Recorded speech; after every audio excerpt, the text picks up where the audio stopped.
करे विया हलिया त मूं वटि हुज़ूर ईंदो अज़ीज़ मूंखे दफ़न करे विया हलिया त मूं वटि हुननि लताड़े फिटी कयो हुन ज़िमो कयो वा ज़रूर ईंदो अज़ीज़ मूंखे दफ़न करे विया हलिया त मूं वटि तमामु काबू कयो वीचार मथो मण मिटी जॾे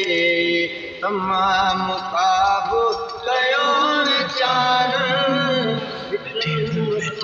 मण मिटी जॾे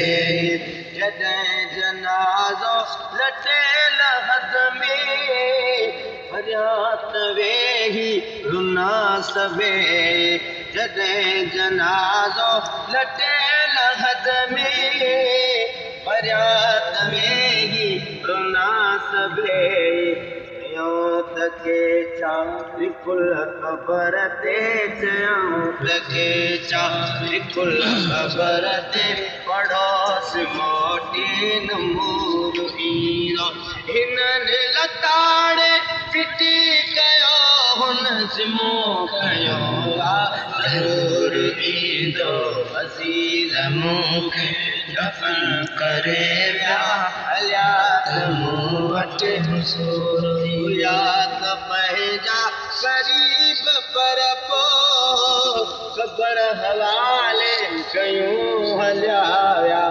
याद पंहिंजा ग़रीब पर पोइ ख़बर हवाले कयूं हलिया विया न मुंहिंजो दुख जन सही सघियोसीं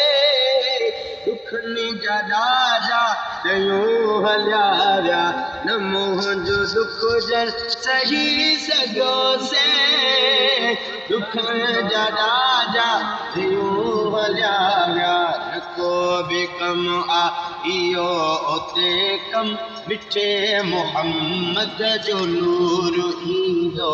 अज़ीज़ मूंखे दफ़न करे विया हलिया त मूं वटि हुज़ूर अचे जहीं जे अॻियां नबी सईं उहो बि को ख़ुशि नसीब हूंदो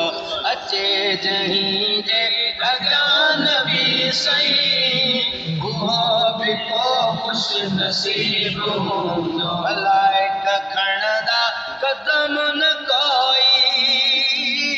हिसाब वेले हबीब हूंदो मलाइक खणंदा क़दम न कोई हिसाब वेले हबीब हूंदो कुसूर खुलंदा भली खुलनि पर कुसूर खुलंदा भली खुलनि पिया करीम बख़्शण कुसूर ईंदो अज़ीज़ मूंखे दफ़न करे विया हलिया त मूं वटि हुज़ूर कंदो मुजरिम सां महिरबानियूं मगेसर नबी मिठो वा कंदो मुजरिम सां महिरबानियूं मगेसर नबी मिठो वा अशर में हीअ ऐबदार चवंदा हलो मुहम्मद त हू बीठो आहे अशर में हीअ ऐबदार चवंदा